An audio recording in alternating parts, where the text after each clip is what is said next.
Amém. Graça e paz, irmãos, boa noite. Amém. Vamos abrir a palavra do Senhor no livro de 2 Samuel, capítulo 9, de 1 a 13. 2 Samuel, capítulo 9, de 1 a 13.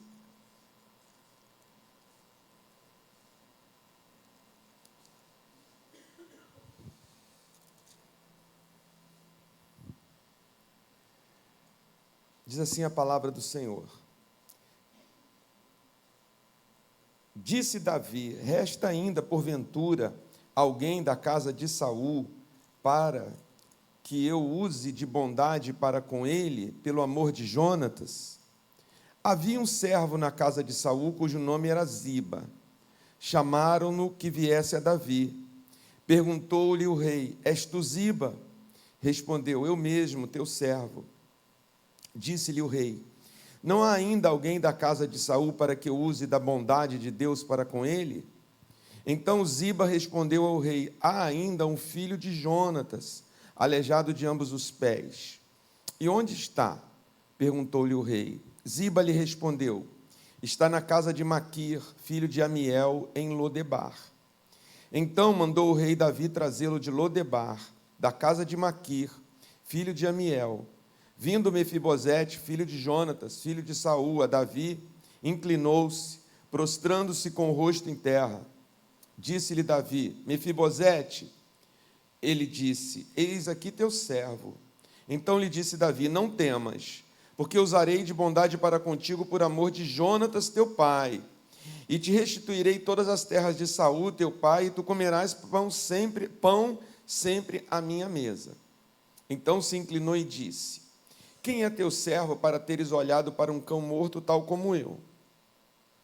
Chamou Davi a Ziba, servo de Saul, e lhe disse: tudo o que pertencia a Saul e toda a sua casa, dei ao filho de teu senhor. Trabalhar-lhe-ás, pois a terra, tu e teus filhos e teus servos, e recolherás os frutos, para que a casa de teu senhor tenha pão que coma. Porém, Mefibosete, filho de teu senhor, comerá pão sempre à minha mesa. Tinha Ziba 15 filhos e 20 servos. Então disse Ziba ao rei: segundo tudo quanto meu senhor, o rei, manda a teu servo, assim o fará. Comeu, pois, Mefibosete à mesa de Davi, como um dos filhos do rei. Tinha Mefibosete um filho pequeno, cujo nome era Mica.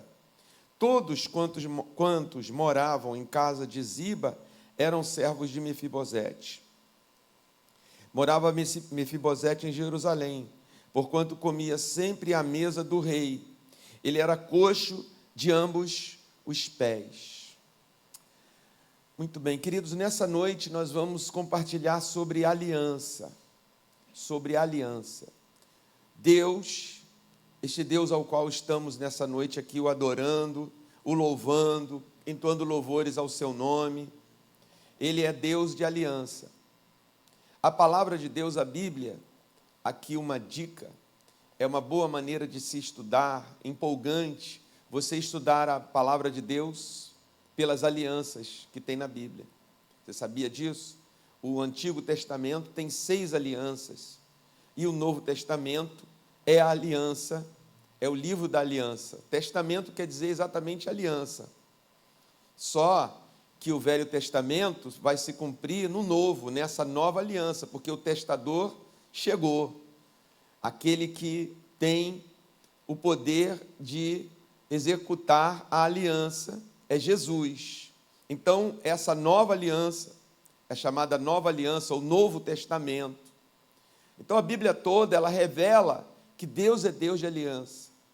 A própria lei, existe às vezes uma certa confusão, digamos assim, a respeito disso. Fala assim: não, o Velho Testamento é o livro da lei, lá foi dada a lei, e o Novo Testamento é o livro da graça, o Novo Testamento é a parte da graça. Não, não é assim. O tempo todo, até a lei é um meio da graça de Deus. Na lei, Deus revelou a sua graça, que Ele é Deus de aliança. Ele deu essa aliança a um povo que não não pediu, digamos assim. Como é que você sabe o que é a graça? É aquilo que você recebe de Deus que você nem pede, que você nem faz um esforço, um sacrifício para ter, porque não é por esforço nem por sacrifício que se conquista as coisas de Deus. Ele dá, Ele é assim, Ele ama, é por amor a Ele mesmo que Ele estabeleceu essas alianças, para que através dessas alianças se chegasse à aliança da salvação. A aliança da lei não deu a salvação. A aliança da lei nos mostra a necessidade da salvação. Por exemplo, não cobiçarás. Isso fala com a minha consciência. Eu não posso cobiçar. Deus é santo, Deus é justo, Deus não quer que eu cobice. Então, a lei me coloca me ilumina, digamos assim, diz assim, eu preciso da salvação. Não é a lei que vai me salvar, não é o cumprir a lei que vai me salvar, mas a lei está dizendo, você precisa da salvação, não cobice, porque não mate, porque quem mata vai ter que morrer também, não apedreje que você vai receber pedrada, né? Tudo isso está dentro da lei, você pode descobrir isso no livro de Êxodo, no livro de Deuteronômio, no livro de Levítico. Ali tem um conjunto da lei, que é isso. Mas a lei também foi dada para Deus para nos despertar. Você precisa da salvação. E a salvação chega com a nova aliança, onde aquilo que na lei eu não podia cumprir, Jesus cumpre nele mesmo. Ele se sacrifica, ele se doa por amor, como está escrito, porque Deus amou o mundo de tal maneira que deu seu Filho unigênito para que todo aquele que nele crê não pereça, mas tenha a vida eterna. Então ali Deus estabelece essa nova aliança, aliança no sangue do Filho, aliança no sangue do Cordeiro. Está aliançado, todo aquele que nele crê não perece, mas tem a vida eterna. Efésios capítulo 2 também esclarece, pela graça sois salvos, mediante a fé, pelo meio da fé.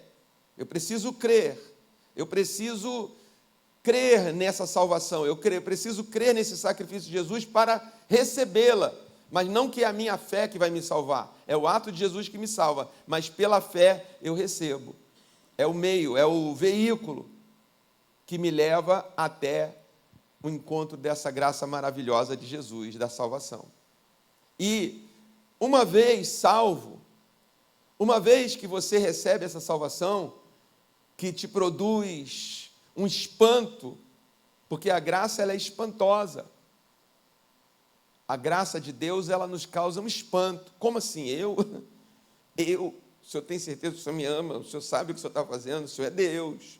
Olha, se tivesse 20 mandamentos, eu já teria quebrado os 21, hein?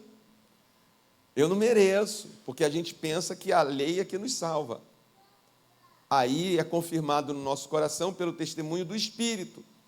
Você creu para a sua salvação? Eu creio que o sacrifício de Jesus me cobre, me limpa, me lava de a quebra de todos os mandamentos, de tudo que eu tenha feito.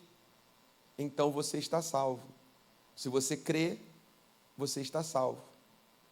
É espantoso isso, mas não dá para acreditar que não fiz nada e recebi. E uma vez salvo, você está aliançado com Deus. E sabe o que é bom nisso? É saber que Deus não se esquece da sua aliança, porque Ele é Deus de aliança. Ele zela por ela para cumprir. A própria palavra de Deus se torna um testamento escrito da aliança de Deus. É outro sentido que você pode encontrar na palavra de Deus. Por que a palavra de Deus me leva a Deus? Porque Ele me mostra o zelo de Deus. O testamento está aqui. Os 2 testamentos estão aqui. E o derradeiro e definitivo está aqui.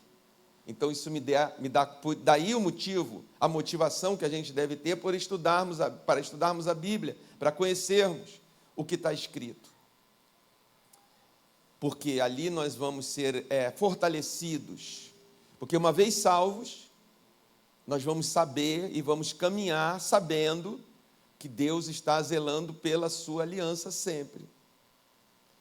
E esse texto que nós lemos é um exemplo claro, está vendo? Está no Velho Testamento, não está no Novo Testamento, está no Velho Testamento, pura graça de Deus aqui, puro Deus purinho na sua graça aqui agindo neste momento, porque há uma aliança nesse tempo aqui, a aliança davídica, ou a aliança que Deus fez com Davi. Qual foi essa aliança? Deus chama um garoto, que nem nós, assim, né? Comuns, que existe até hoje em todas as vilas do mundo, sabe? A gente vê na TV, aí, hoje tem tantos documentários, né, nos streamings, que mostram essas vilas. Às vezes eu gosto de ver umas vilas lá para cima da Sibéria, lá no Ártico, onde vivem umas populações nômades a 60 graus abaixo de zero. Eu fico vendo aquilo, como eles vivem, armam suas tendas e ficam ali, indo de um lugar para o outro, onde tem comida para as renas, porque as renas é tudo para eles. Então, aí vê criança nascendo ali, adolescentes ali, meninas, meninos, gente de todo o globo, em todos os lugares, pode ser também na floresta amazônica brasileira. Tem esses garotos, essas pessoas lá, que no nosso imaginário, na maneira como nós conceituamos, fazemos uma valise, né, de valores, nas nossas crenças, aqueles são lugares esquecidos de Deus. Dali não vai, essas pessoas não estão fazendo diferença, não fazem diferença. Mas é nesses lugares que a graça de Deus se torna espantosa. Davi vivia numa cidade chamada Belém, que até hoje, lá no território israelense, lá no país de Israel, é uma cidade sem importância. Os turistas vão lá porque ali nasceu Jesus. E ali também nasceu Davi, a família de Davi. Então, para os judeus tem uma importância muito grande, Belém, para os cristãos tem uma importância muito grande. Mas não tem nada lá. As pessoas gostam de ir a Jerusalém, Monte das Oliveiras, né, na rota de turismo Belém. É só uma passagem, se não quiser incluir, vamos para outros lugares, né, Jerusalém, vamos lá visitar o Mar Morto, vamos em Cafarnaum, onde Jesus viveu, onde ele morou e tal, até hoje. Mas foi neste lugar onde tinha uma família grande de irmãos, uma família bem nordestina, bem sertaneja do Brasil, se fosse, todos homens, já alguns servindo ao exército de Saul, e o garoto que estava em crescimento, o pai deu a ele a missão de cuidar das ovelhas, que eles eram pastores. O povo daquela região até hoje ainda se cultiva ovelhas como no tempo de Davi. Os beduínos, os árabes que moram ali, os israelenses que moram ali, ainda são pastores, que não dá nem para agricultura, embora Belém signifique em hebraico casa do pão. Foi lá que Deus chamou esse garoto. Ele fez alguma coisa para merecer isso? Ele tinha nome de família, ele tinha uma boa faculdade, ele tinha uma mente brilhante. Não, nenhum daquilo que a gente põe no nosso currículo, ele tinha. Então, até o próprio profeta que foi enviado à casa do pai dele para cumprir a missão de ungir o novo rei, olha para todos os irmãos e se engana e diz: não, esse tem porte de príncipe, esse não é musculoso, um príncipe tem que ser marombado, vai ser guerreiro, comandante do exército de Israel e tal. E Deus fala: não aprovo nenhum, não é nenhum desses. Você olha como as pessoas olham, mas eu olho o coração. Falta um.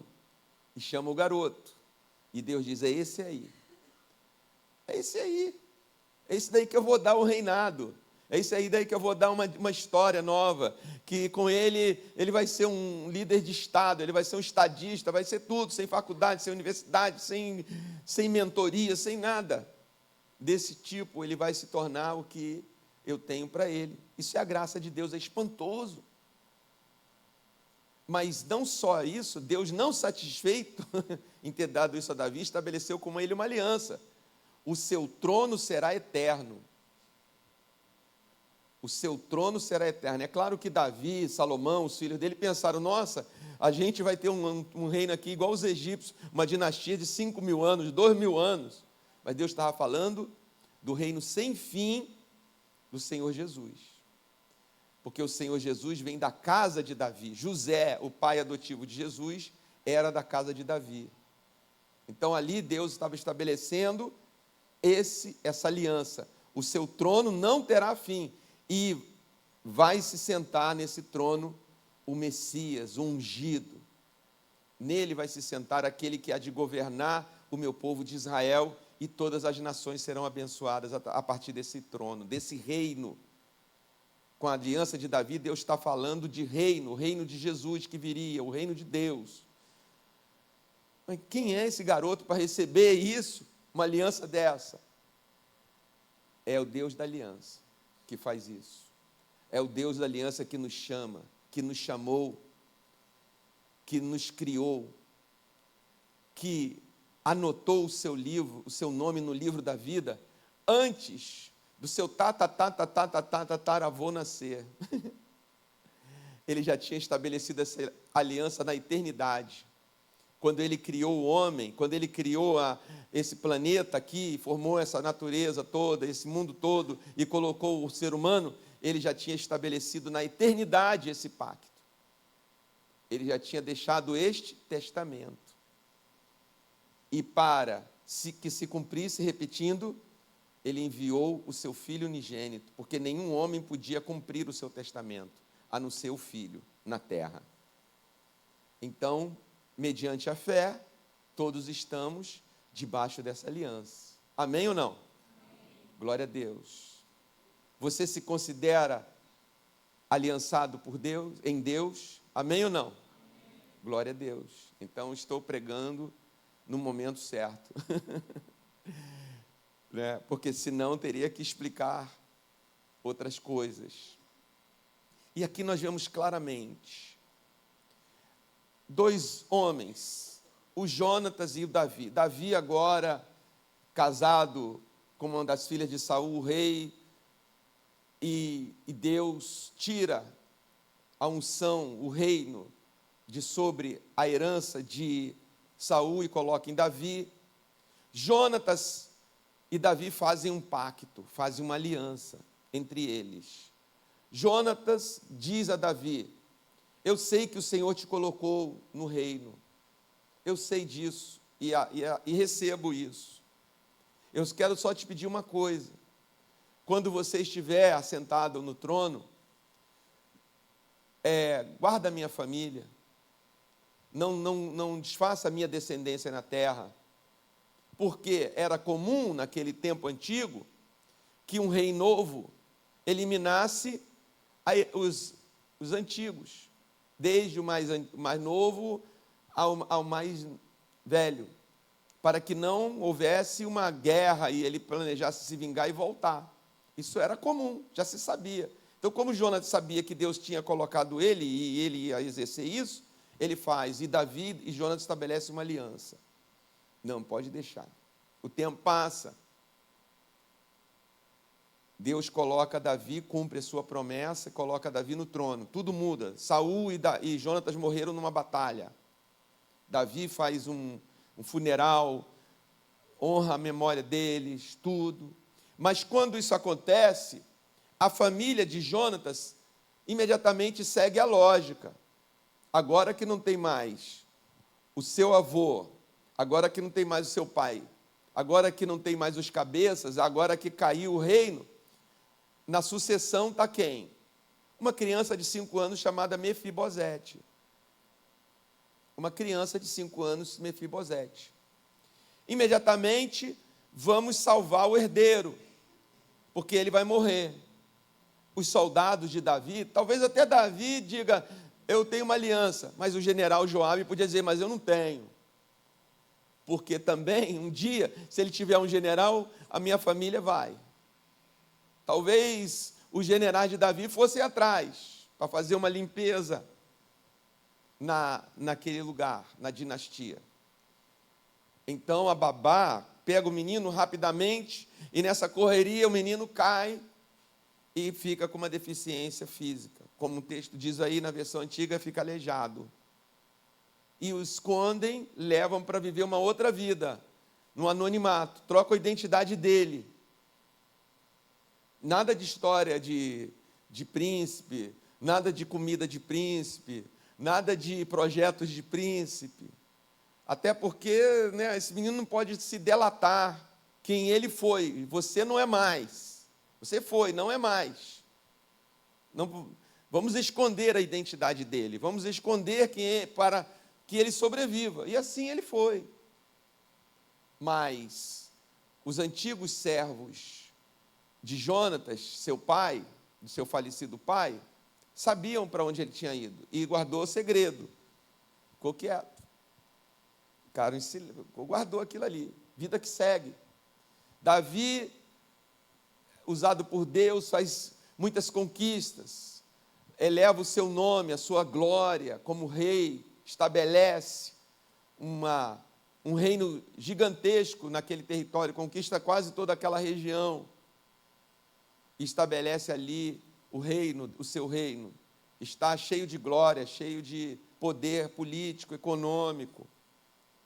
E como diz o texto, um dia, e eu amo esse texto, eu amo esse momento que eu fico refletindo, eu fico imaginando, Davi lhe perguntou a Ziba: há alguém ainda da casa de Saul para que eu use da bondade de Deus para com ele? Isso é a graça de Deus agindo na vida de uma pessoa. No auge da sua glória, podia dizer, né? Eu sou o super rei e tal, essas coisas todas. Na minha imaginação ele acorda, Deus faz lembrá-lo da aliança. Porque Deus é Deus de aliança. Faz lembrá-lo. E ele, pois é, Jonatas tinha, eu lembro da mulher de Jonatas grávida. Eu lembro que ele tinha um bebê.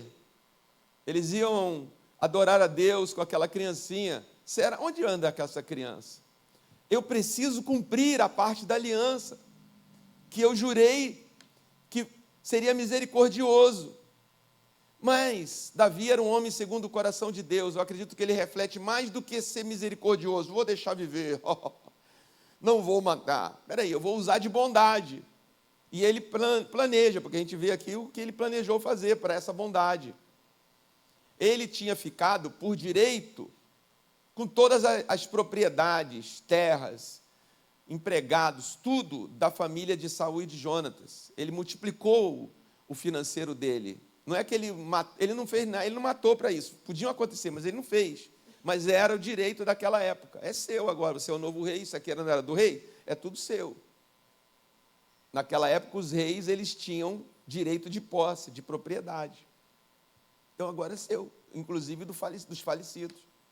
Então, ele planeja. Irmãos, Mefibosete sofreu um trauma físico. Eu não sei se ele sofreu um trauma psicológico. O físico, sei que está escrito. Não sei se ele sofreu um trauma psicológico. Se ele talvez tenha sofrido um trauma psicológico, talvez, se ele soubesse quem ele era de fato. Eu sou filho, eu sou herdeiro do príncipe Jonatas. Hoje, eu deveria ser já um rei. Hoje eu tenho uma vida inteira, se foi assim, se seguir essa hipótese, hoje era para eu ter outra vida. Não sei se ele tinha. Não há uma referência no texto bíblico dizendo que ele vivia assim. Mas ele tinha sofrido um trauma. E nós, queridos, sofremos traumas também. Mesmo sendo Deus, nosso Deus de aliança, mesmo tendo Deus estabelecido a salvação para nós ainda somos muito traumatizáveis. Nós sofremos traumas como Mefibosete. Tombos, quedas, E esses traumas, muitas pessoas não conseguem superar e nem conseguem se reconstruir depois deles. Perdem talvez até a sua identidade. Porque eu creio que uma das consequências de traumas é roubar a nossa identidade. Como o diabo quis tentar Jesus, lembra? Se tu és o Filho de Deus, aquelas tentações, elas continuam para todos os homens. Só que a gente olha para Jesus e fala assim, se Jesus venceu e foi isso que ele fez, eu vou vencer também essas tentações. Mas as tentações são as mesmas para todas as pessoas. Até as criancinhas devem sofrer essas tentações. Se você é filho de Deus, por que você não transforma essas pedras em pães? Por que você está aqui no deserto sozinho? Se você é aquele que veio para sentar no trono de Davi, o que está fazendo no deserto? Em jejum, sem comida, sem anjo te servindo, sem um céu, não é? Uma hospedaria para você, um hotel 5 estrelas. Né? O diabo sabe mexer com o ego humano. Porque o trauma rouba a nossa identidade, mas Jesus é o único que entrou aqui nesse mundo como homem, nunca se traumatizou. Porque o diabo quis explorar isso e não conseguiu, porque Jesus nunca teve a sua identidade roubada, nem por ele mesmo, e nem pelo diabo, e nem pelo mundo. As 3 ladrões que podem roubar a nossa identidade: o mundo, a nossa carne e o diabo. E é muito difícil.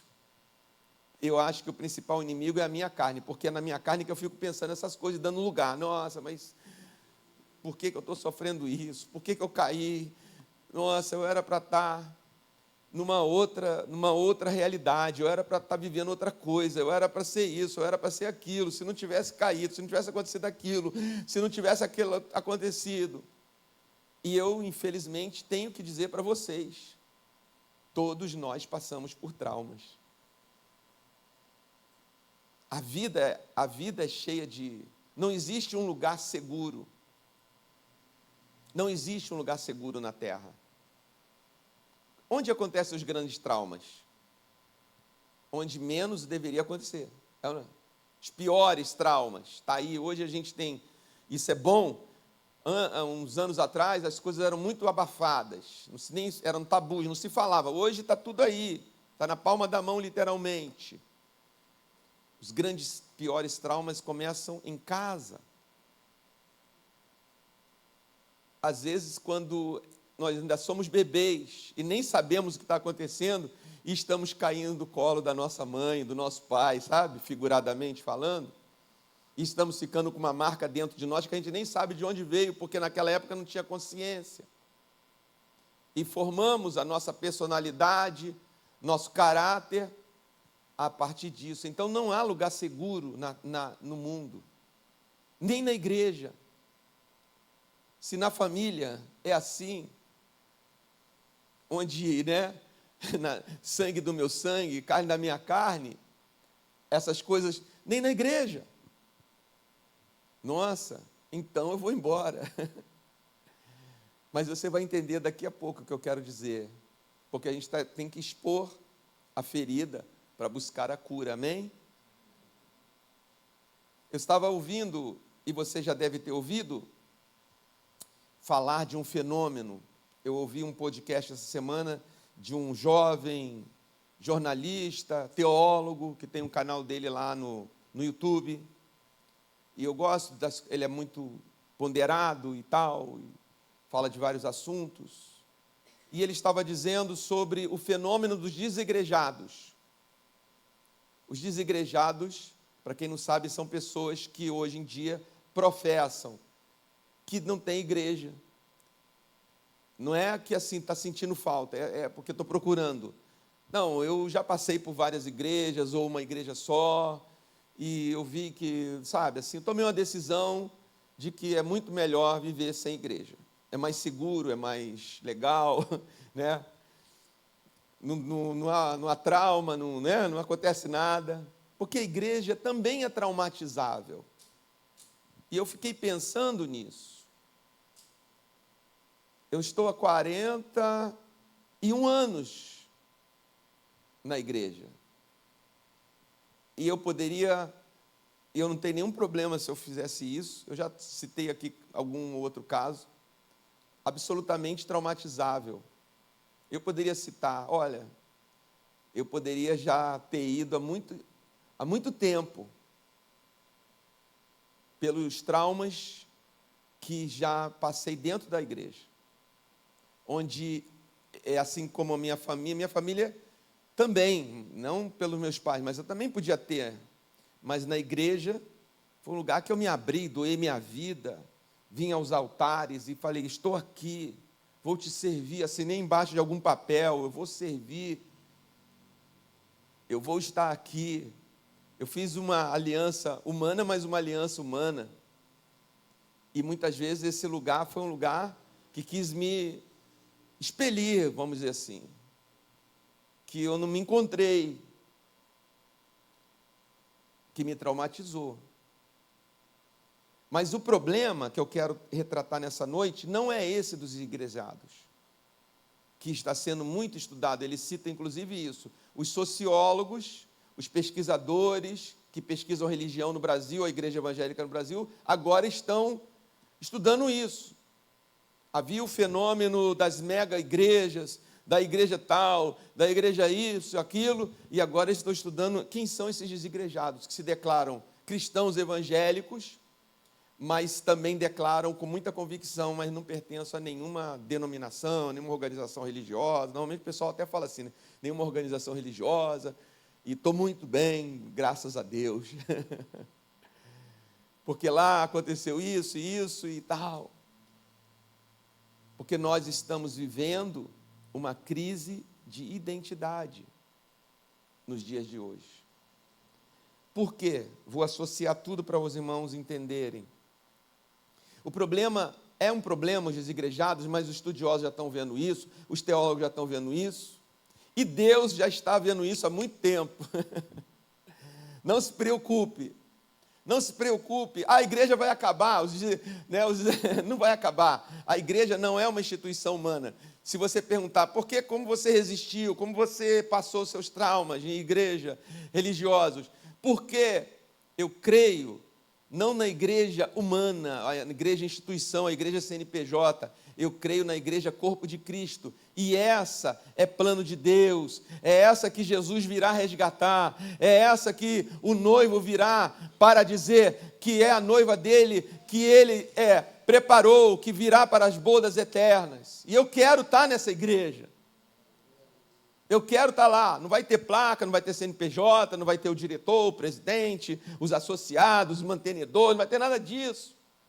E só serviu por um tempo, porque eu busco, como Abraão, pela fé, a cidade celestial, a cidade eterna. Está escrito em Hebreus, os heróis da fé, eu não estou dizendo que eu sou herói, está escrito lá, os homens que viveram pela fé, as mulheres, sofreram, foram cerrados ao meio, foram castigados, foram apedrejados, foram presos, foram isso, o mundo não entendeu eles, mas eles olhavam uma cidade que não era visível, eles olhavam o eterno, eles olhavam o que não se pode tomar com a mão, o que não se pode fazer com as mãos, o que não pode traumatizar a gente, que é o lugar perfeito.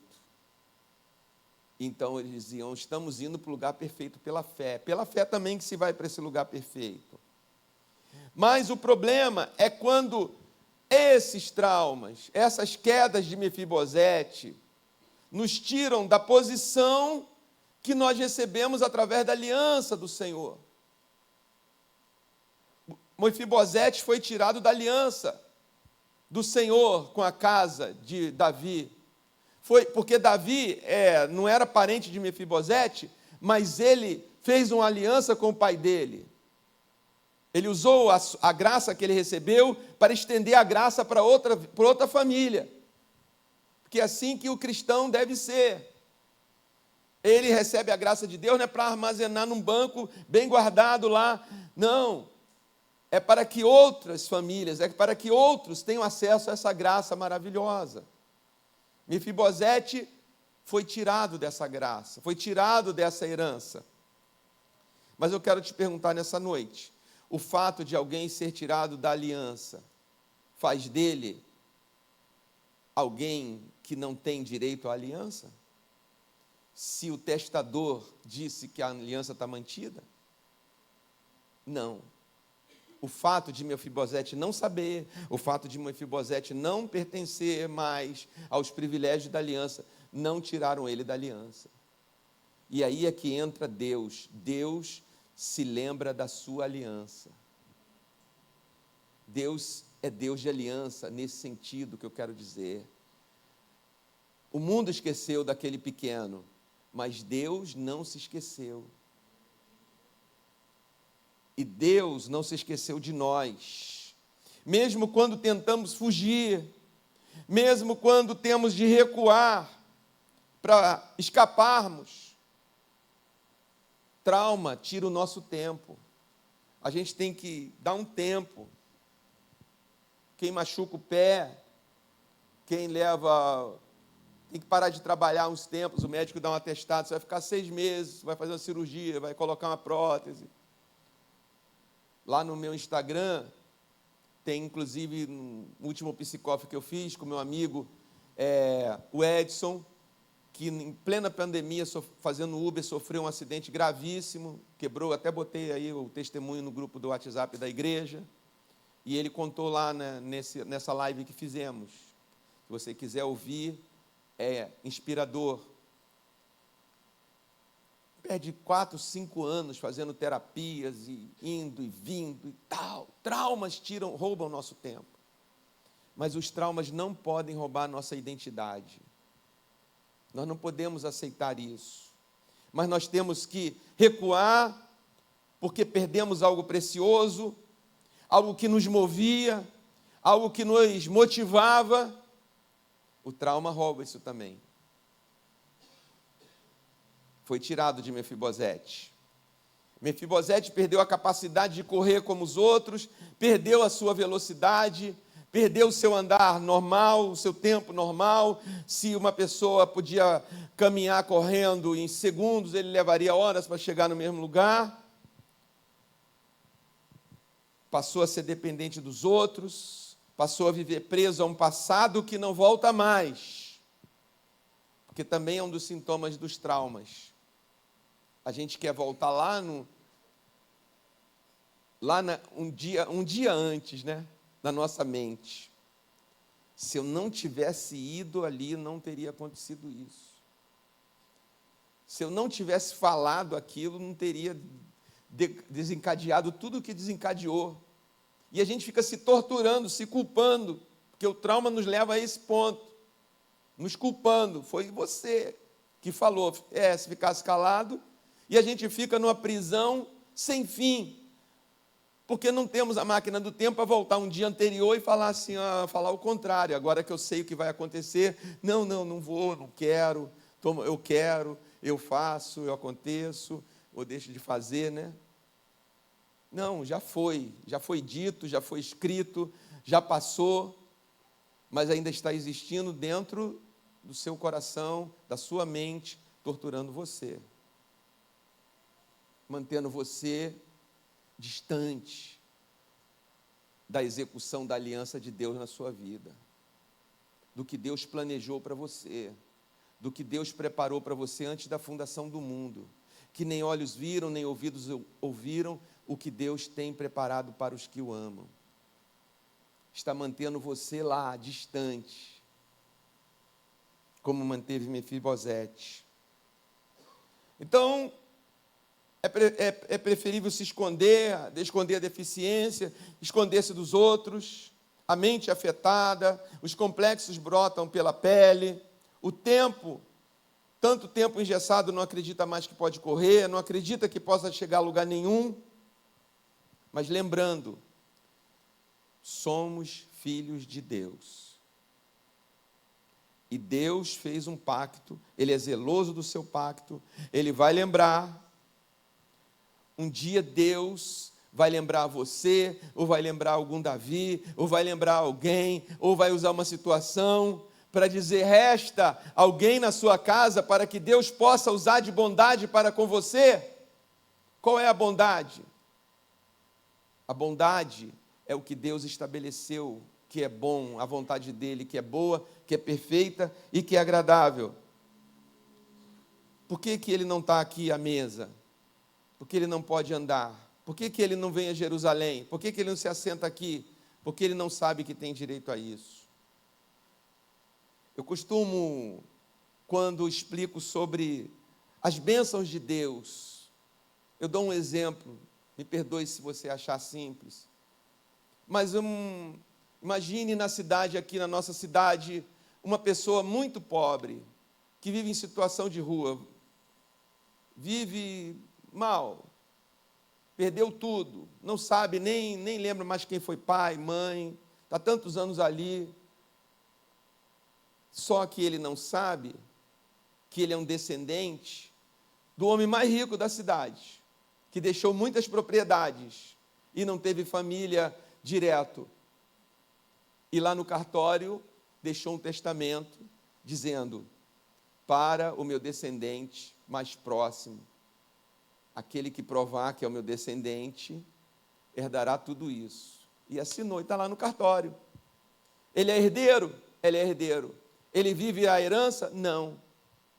Até que um dia alguém chega e diz assim: oxe, alguém que ouviu uma conversa de cartório, sei lá, vou enxertar aqui, eu ouvi dizer que tem um herdeiro desconhecido, que ele nasceu em tal lugar, que a mãe dele se chamava tal, o pai chamava tal, que ele tinha essas características.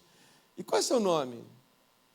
Você tem RG? Não, eu tenho aqui um papel aqui, ó, minha certidão velha. Mas você é o herdeiro. Como assim o herdeiro? Você está vivendo nessa condição, mas você, hoje, é a pessoa mais rica desta cidade. As pessoas vão pagar aluguéis, as empresas, para funcionar nas suas propriedades. Você sabia disso? Não. E o que eu faço? Vá ao cartório e tome posse. Chegue lá, leve esse papel e diga assim: eu sou fulano. Está aqui. Não tem aí um testamento que estão procurando? Sim, sou eu. Mas o que acontece com a gente traumatizado? Não acredita mais. Não sai para tomar posse mais. Cria uma zona de conforto. Por quê? Vamos ser sinceros aqui, a depressão que causa esses traumas, que também uma das fortes consequências é a depressão, é essa monstra. Uma das coisas que ela faz com a gente é nos atirar debaixo de um viaduto existencial. A gente passa a ouvir todos os dias, todas as horas na nossa mente, o disco que não termina a sua música do Roberto Carlos e do Erasmo Carlos. Peguei pesado agora, não peguei, não? Sabe qual a música? Eu não posso mais ficar aqui a esperar, estou cansado de ficar sentado à beira do caminho. Vejo caminhões e carros a passar por mim, sou um pobre resto de esperança. Essa letra dessa música de Erasmo Carlos, que foi um sucesso aí nos anos 70, eu nem tinha nascido ainda, diz isso: sou um pobre resto de esperança que não tem mais sentido. Estou aqui sentado e vendo só carros e caminhões a passar por mim. Isso é um sintoma, isso é uma descrição de uma depressão. Eu não tenho mais esperança, eu sou um pobre resto de alguma coisa. E a gente se acostuma com essa condição e a gente acredita, porque estar assim significa que eu não vou me arriscar mais, que eu não vou correr risco de traumatizar de novo, de passar por aquilo de novo. É ruim, mas está bom. É ruim, mas está bom. Estou comendo, não estou nem com vontade de comer, não estou nem dando despesa de comida, não tenho vontade de comer. Não gasto gasolina, porque eu não quero ir para lugar nenhum. De vez em quando tem que ir ao médico, ele me dá uns remédios, eu vou levando. Quantos estão vivendo assim hoje, irmãos? E quantos estão debaixo da aliança do Senhor e estão vivendo nessa condição existencial, quando poderiam se apresentar em Jerusalém, na casa de Davi, e dizer assim: o Senhor me chamou, Deus, o Senhor me chamou, Deus, o Senhor falou comigo, Deus, o Senhor ainda fala comigo. Aliás, é outra consequência, porque o nosso espírito também fica abatido e a gente não consegue falar com Deus. A gente nem quer perguntar a Deus, eu ainda sou teu filho? Ana, o senhor ainda me ama? Não vou perguntar isso, porque se o senhor disser que me ama, eu vou perguntar um monte de coisa para o senhor que o senhor não vai gostar, então vamos continuar amigo, Deus, me deixe em paz, que eu te deixo o senhor em paz aí. O senhor não me chama, eu também não te chamo, beleza? Espiritualmente, nos cancelamos, mas Deus nos chama, porque Ele é Deus. O que eu falei no início? É a graça de Deus. Deus não vai se esquecer da aliança que Ele fez, custou a vida do seu Filho Jesus, e Ele vai buscar em todos os cantos onde nós estivermos, em todos os lugares onde nós estivermos sobrevivendo, Ele vai nos chamá-los por amor ao seu nome. Ainda, como diz o Salmo 23, ainda que andemos pelo vale da sombra da morte, Ele estará conosco, Ele vai nos levar a pastos verdejantes, Ele vai nos levar às águas de descanso, Ele vai refrigerar a nossa alma. Olha a cura da depressão aí, Ele vai refrigerar a nossa alma, Ele vai nos fazer assentar à sua mesa por longos dias, e vai ungir a nossa cabeça com óleo, isso que significa cura. Ele vai nos curar, e vai nos alimentar, e vai nos dar a dignidade da sua aliança por todos os dias, pela eternidade, porque Ele é Deus de aliança. Ele nos chamou para isso, Ele não nos chamou para sermos assim. Até as estrelas Ele chama pelos seus nomes, e elas vêm, até o vermezinho, que o mais profundo verme do profundo oceano, das áreas abissais, se Deus chamar pelo nome, ele vai ao encontro do chamado de Deus. O que dirá você, que tem essa alma vivente maravilhosa, que tem esse espírito maravilhoso que Deus te deu, que tem o selo da promessa em você já, que tem o sangue de Jesus na tua vida, te comprando, te libertando, te sarando, te renovando, mantendo você firme em pé na aliança eterna. Se um vermezinho, uma estrela de uma galáxia ouve e vai, que dirá você? Mefibosete foi, e ele disse: o que o senhor quer comigo? Ele falou: Mefibosete, você é filho do meu amigo, que eu fiz uma aliança com ele.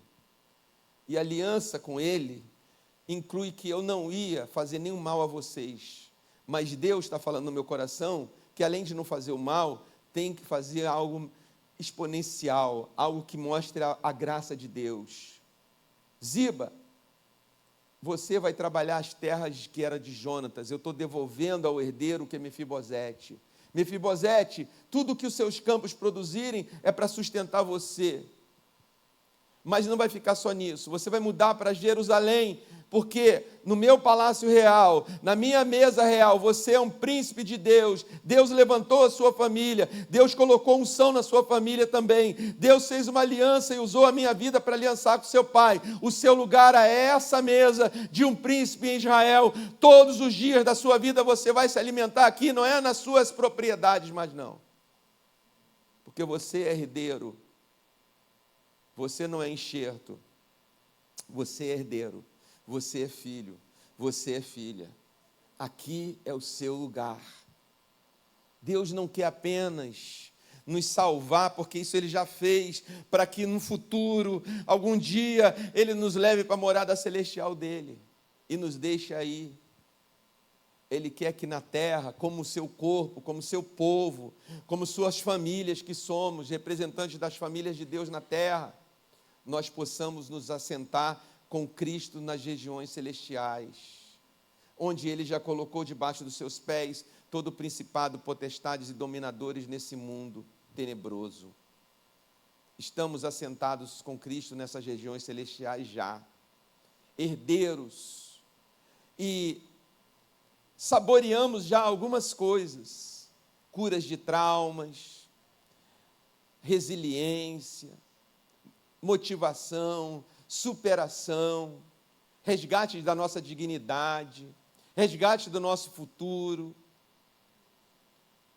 Temos vivido esses dias maravilhosos, que Deus tem nos resgatado mesmo, e feito uma obra profunda na nossa vida, na nossa família.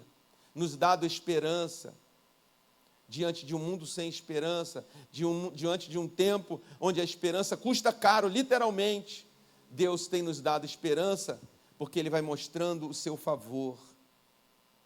Eu tenho certeza disso na sua vida, porque essa igreja, aqui nessa história atual, história não é coisa de passado, história é o tempo que se vive, grave isso, a história é o tempo que se vive, que amanhã ela vai ficar registrada, mas a história é sempre o presente, não é o passado.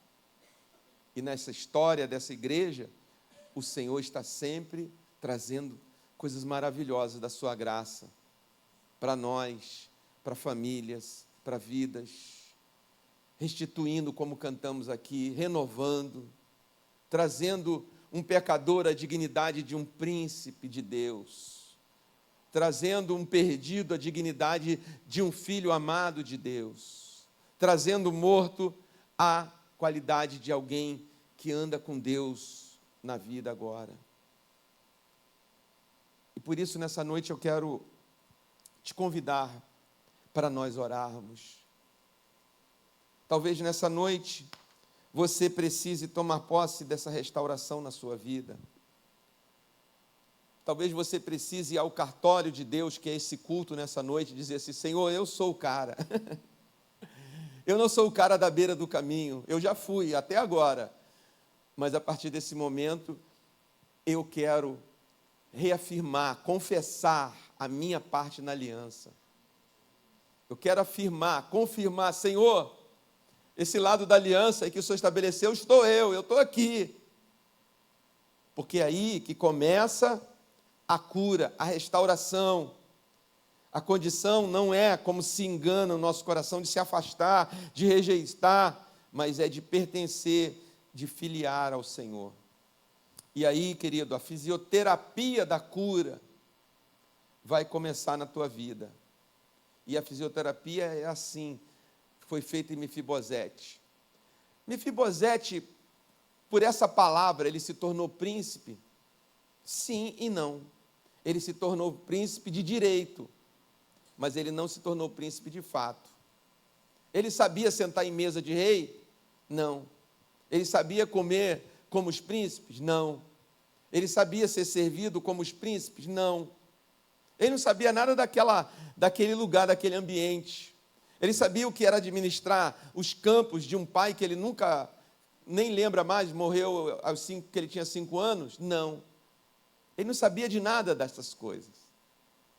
Mas Davi não falou assim: você vai sentar aqui todos os dias, porque você vai aprender assentado, aprender a pensar como um príncipe, a se portar como um príncipe, a ter uma administração de príncipe, a falar como um príncipe, a viver como um príncipe na casa de Israel. Daqui para frente, ele se tornaria príncipe de fato com o tempo. É isso. De direito, nós já somos príncipes e princesas de Deus. Amém ou não? Amém. Mas precisamos aprender a sermos de fato.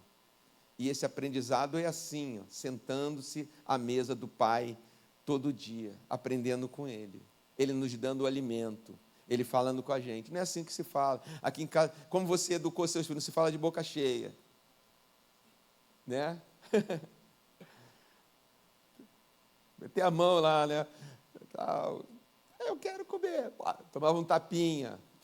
Espera ser servido, ou o pai falar, a mãe falar. Que negócio é de abrir panela e tirar o melhor pedaço da galinha. Né? A mãe vai dividir. Teve casa assim na sua? Foi assim, não? O bolo é meu, né? Lê a história do bolo. Assim, o bolo é meu. A mãe vai pedir um pedaço para cada um. Eu quero mais, mas é igual. Foi educação.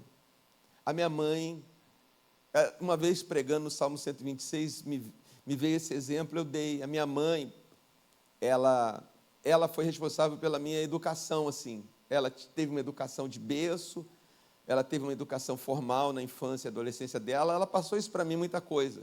E nós estávamos vivendo.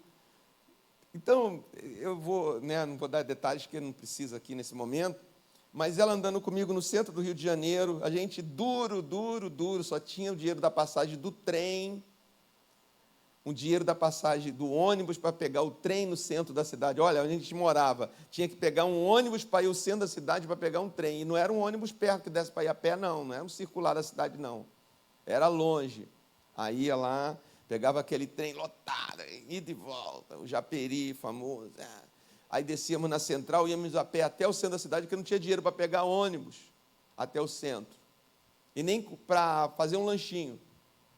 Então, eu garotinho, 6, 7, isso foi 7, 8, 9, até os 10 anos.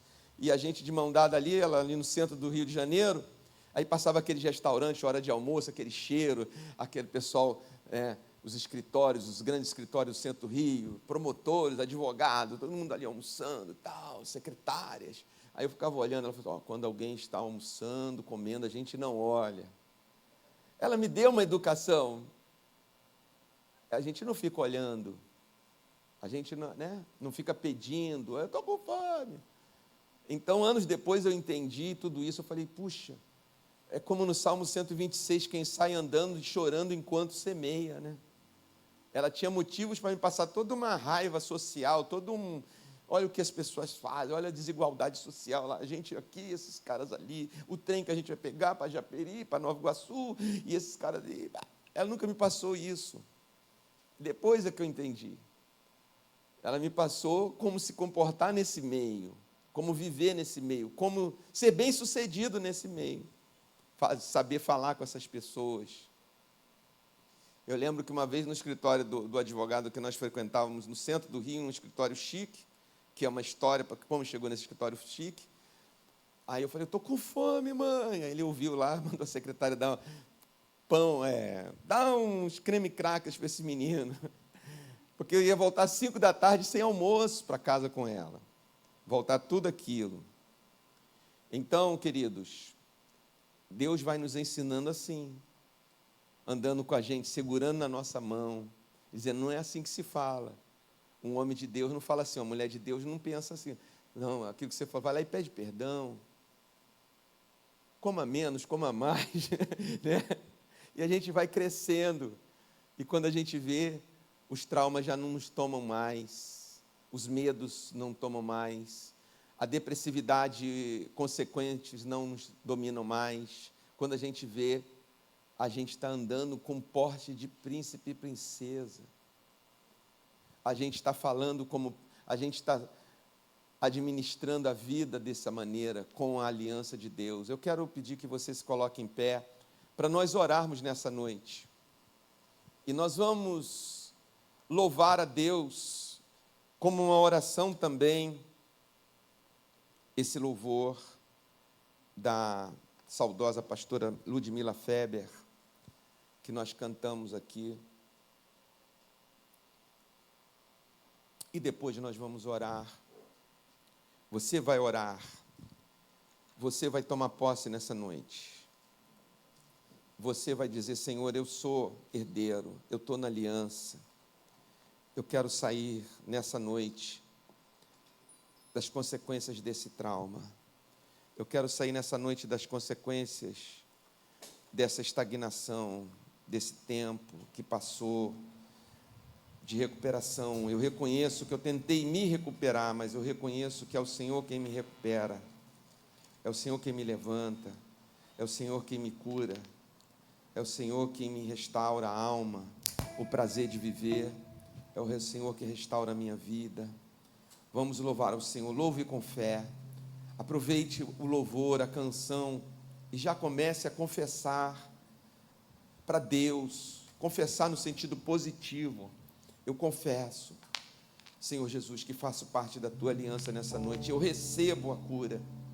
Naquela hora que nós cantamos assim, recebe a cura, você pode dizer assim, eu recebo a cura, eu recebo a unção de ousadia, unção de conquista, unção de multiplicação. Aleluia.